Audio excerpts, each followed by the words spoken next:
able to move out of the parallel lines, odds are that you're going to be dealing with a counter trend move, a corrective move. And a lot of times whenever we begin labeling Elliott wave patterns, sometimes, admittedly, it's a challenge. It's a challenge to know, are we working an impulse wave? Are we working a diagonal? Are we working a zigzag? Or are we working a flat or a triangle? Sometimes that tier is a second tier set of questions. So a lot of times whenever I'm doing, some of you might be familiar with a logic tree. Sometimes I use that logic tree approach to identify correctly Elliott wave structure. So the first question to ask, it would be, okay, what I'm looking at on the price chart, is this a motive wave or is this a corrective wave? And the Kennedy channeling technique will help you answer that question. And then once you can answer the question, that initial top tier question, are you dealing with motive wave price action or are you dealing with corrective wave price action? Once you answer that question correctly, then you have another second tier set of questions to answer. And that would be, okay, yes, what I'm looking at on this price chart, this is motive wave price action. Okay, well, if it's a motive wave, what are your two choices? You have impulse wave and then you have diagonal.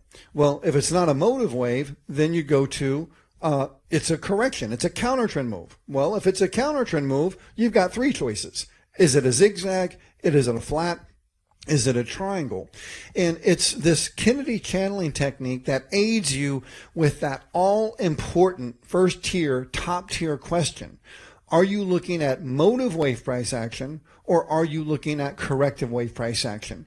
Because remember, going back to some of the original slides here that I was showing you, if you're looking at an ABC or a counter trend price move of any type, odds are it's going to be contained by parallel lines. Price action that is not contained by parallel lines is going to be a motive wave, most likely the impulse. Tomorrow and Thursday, I'll show you examples of the Kennedy channeling technique applied to real price charts, open, high, low, close price charts of stocks and commodities and whatever I can find that offers a good example. Well, that's about it for today. As always, thank you very, very much. I hope you've enjoyed today's, in-depth or introductory discussion on the Kennedy channeling technique, because I do indeed believe it will prove useful. It certainly has for me, because again, as a forecaster, as a professional technician, what I incorporate or include in my, say, trader's toolbox, my little bag of tricks I use to forecast the market and trade the market, whatever tool I use, it has to be reliable. And the Kennedy channeling technique, it's one of those tools which have been in my toolbox for more than 2 decades now. And the reason why it continues to stay in my toolbox is because it works. So I hope it works for you as well. I'll see you tomorrow. As always, thank you very, very much. Have a great day. And again, see you tomorrow.